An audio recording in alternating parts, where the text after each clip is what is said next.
This is a how-to video, how to erect a garden shed.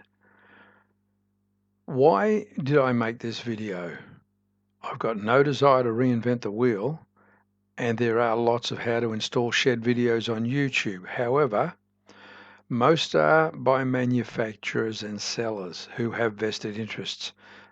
They say things like it's fast and it's easy, which in my opinion is all BS. This is a tradesperson's perspective. I've been responsible for many hundreds, if not thousands, of shed installs, and let me tell you how I approach it. Number one, look at the weather. Make sure the wind is under 15 knots and that there's no rain. You're not going to be working in the rain. Potentially, you are going to be working with giant razor blades. The example that will be on the video is a 3 meter by 3 meter shed, which is the largest shed you can erect without a permit. With a experienced couple, you allow 5 hours for 2 people. If you are inexperienced, if you're novice, allow all day. Now, dealing with this product, beware of cuts. It is sharp metal. Work on trestles and not on the ground. Connect your trestles together with some slats. You don't want 3 trestles. 2 should be permanently connected with slats, and another 2 you could allow fixed on one trestle and able to adjust depending on the width or size of your shed. Take the channels from the box. They should be wrapped in sellotape. Cut the sellotape and lay the pieces out on the trestle. Separate the channels into number order. Look at the drawings that are provided and find the page that is marked overview of the walls. That shows the part numbers for walls, doors, and the channel pieces. So if you separate all the channel pieces and separate all the wall sheets, you're ready to get started. Notice with the channel pieces, when you've separated them into number order, that some are notched on one end. Those notch pieces are for the front and the back walls. The next thing to look for are the flared ends. On the flared ends are where we put the channel connectors, and they should just slide in. Now beware, there's a high side and a low side. The high side goes to the inside and the low side to the outside, and that's for water flow. When the water runs down the sheet and into the channel, it should overflow to the outside and not the inside. Slide the connectors halfway in on one side and halfway in on the other side. That will give you 2 pieces for your back wall, your front wall, and potentially your side wall at the bottom. Lay them out separately on the ground so you can identify them. Then it's time to identify the sheets for. Start with the back wall. There'll be 2 center sheets. In the case of a 3 meter shed, there'll be 4 sheets. So you take the 2 center sheets, put them in place, and then the 2 outside sheets. The outside sheets have 4 3mm holes on the sides of them. So it's wise to re-drill those holes. Sometimes they haven't been punched properly, but when it comes time to assemble the walls, you'll appreciate it if you've actually re-drilled those holes with a 3mm drill. So lay your sheets out, overlap them properly, and then fit the screws that join the sheets together. Don't be surprised if those holes to join the sheets don't line up and you have to re-drill. That often happens. Again, they're 3mm 3mm holes. So looking at the tools you're going to need here, you'll want a drill, a cordless drill presumably, with a 3mm drill bit, a good sharp steel drill bit for drilling steel. You'll want a screw gun, which hopefully you've got a Tech fitting for that as well, because it would be ideal to put Tech screws into the center ridge.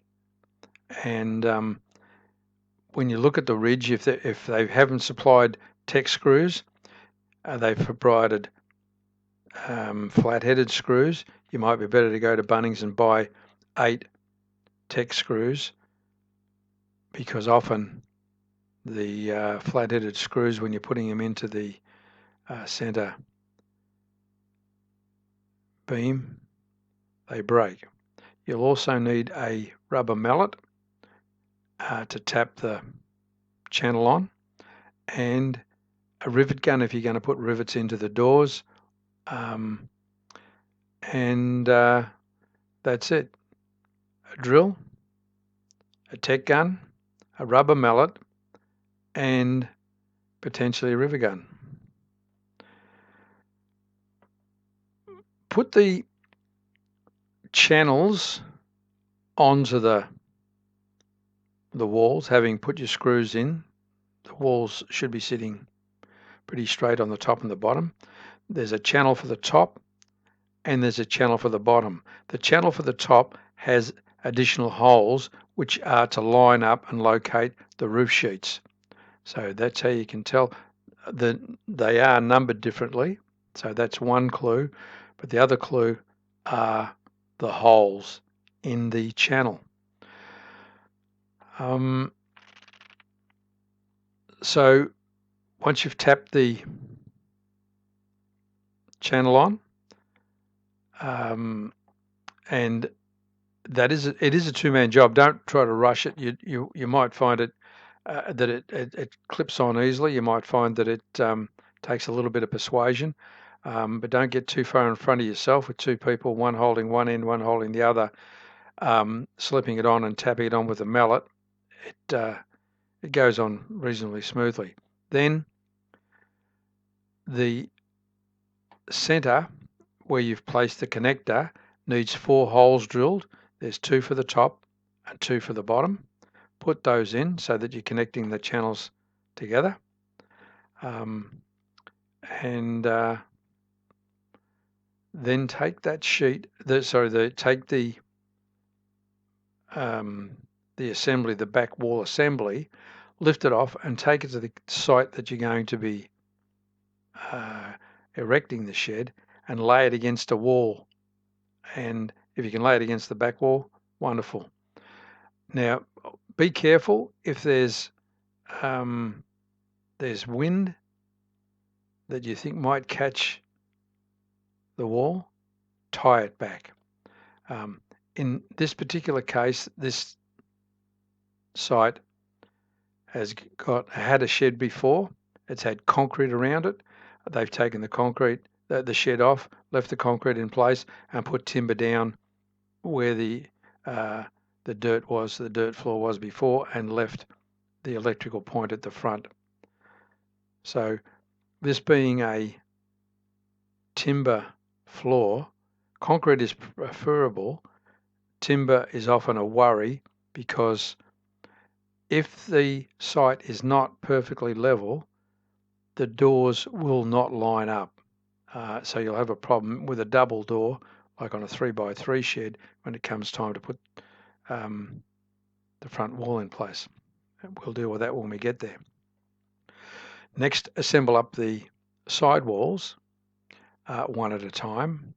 And this being a gable roof, there'll be the bottom channel, there'll be 2 pieces for the top, and you may need to notch the center of these walls with a pair of tin snips. So there's another tool I didn't think of, but you might need anything that's extraneous to this, the little odd things that may occur on any different site. You're going to need a range of other tools, but sometimes you need that the tin snips to get the two top channels to slide in and butt together. So you fit the metal plate, which is it has 6 screws on it, but that is to fit your center ridge beam when you've assembled it. Take the walls then and place those with the back wall, and again tie them back if you need to. So the this particular site is not doesn't give us any room around the shed to be able to play with, so it's a tight one and a good one as an example.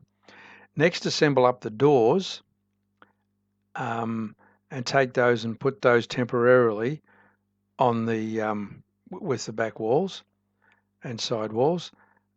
Then assemble up the front wall and take the doors back and fit those in. So then you've got your front wall fully assembled. So leave that on the trestle. Now, time to assemble the center ridge.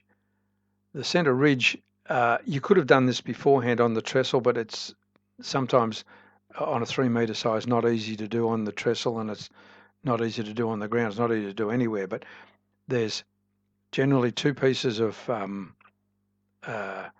ridge, and there's a center channel connector that you just put in place, and you've got to drill about 8 holes, 4 on either side of the center beam, and this is where you would put Tek screws, in my view, rather than the flat-headed screws that often are provided, because in my experience the flat-headed screws often break, and they're better used and kept aside to use for the doors, so that if they provided you with rivets for the doors, use those flat-headed screws. They are a much better fixing. So you've got your ridge completely assembled now and put to one side. It's time to assemble up the shed. The back wall and one side wall fit together. This is time to ask for the assistance of a third person. Doesn't need to be anyone with a lot of strength, but providing there's not a lot of wind, but an adult is preferred, and you'll need about 15 minutes of their time, assuming that everything goes to plan. You got put the 2 pieces together, that's the back wall and a side wall, so you've got a third person holding one end, one person standing on a ladder holding the side wall and the back wall, and another person from the outside drilling through if need be, or putting screws through the pre-drilled holes, the 3mm holes. Now it's time to do, you've got one wall in place, time to move to do the second wall. The first wall may want to wander around if you've got an extension step ladder that locks pretty well, that's high enough, that will support the wall for you hopefully. And while you do one wall, then the second wall, and then it's time to go and get the front wall, remove that from the trestle, and fit that in place. Again, the third person will come in handy to hold one end while you're fitting the screws at the other end, and then thank them for their help. We were fortunate enough in this case, the lady on the property gave us a hand to hold the walls. Now have a look at the walls. Once you've got this in place, the walls all in place. Have a look how the front walls line up. The front door lines up. If they line up, lucky you. If they don't, well, then you might have to look at that, but we'll look at that again in a minute. Next, it's time to take the center ridge beam and locate that and put the fixings through the metal plate and into the ridge. Once the ridge is in place, it's time to look at lining up the walls and making sure that they look straight and get them square, and then you can fix down into the floor, whether it's the brackets that you fitted to the walls while you were assembling the walls, or in this case it's screws going through the channel and into the timber. So go around each wall and look at each wall and make sure it's pretty straight. Then go inside the shed and check the diagonals from each corner. So from the diagonal corners, measure one way, then measure the other way.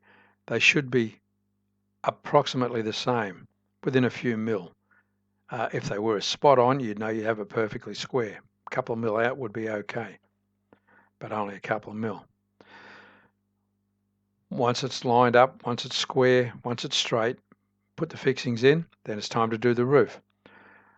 You can pre-assemble the roof, or you can do the sheets one at a time. My preference is to do them one at a time, and that's because it's not always easy to get them into the center between the ridge cap and the ridge flashing. So the holes for the fixing of the roof over the wall are already pre-drilled. So look at one end of the sheet, there'll be a couple of holes. That's the end where you put them into the wall, over the wall. So slide the roof sheet in between the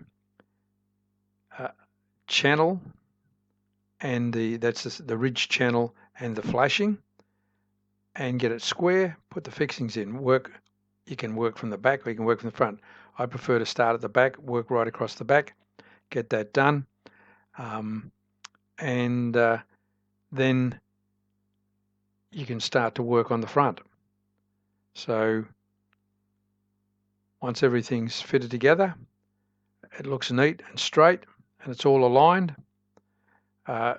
Put some screws in to the roof if you're putting the sheets on one at a time. If you've pre-assembled the roof sheets, then you will have put the screws in, the center roof screws in during the assembly.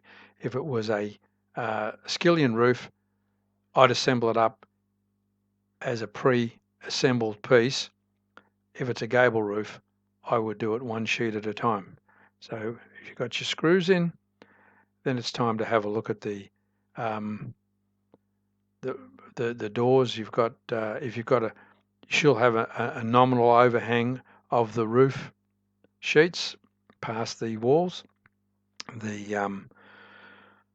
If you've used flat-headed screws, this will also be an advantage if you've got to raise or lower one door to get them level, because although they might sit level when you've set them up on the bench, if your floor's out in any way, and a timber floor particularly, it'll be out. But even with a concrete floor, if there's any slant one way or another, often the doors don't sit straight, so you might have to undo the screws, drop the door slightly, re-drill the holes, and refit the door. Having done that, make sure that you put the brackets on for the door catches on the where the bolts are. So they've got to be fitted, and then it's time to fit the channels for either the front and the back, or just the front if you want. but they are the water channel. They're especially important on the front because it's like a gutter, and it stops, if you're coming in and out of the shed, stops the water running on your head. They're not mandatory, but they are a nice dressing finish to the shed, and they stop the water running on your head. So, and they finish off and make a more presentable job. Then fit the flashing to the side. So there's 4 pieces of flashing that you'll fit on a gable roof anyway. 4 flashing pieces, fit those to the side, and then there's a centre ridge cap flashing as well. Fit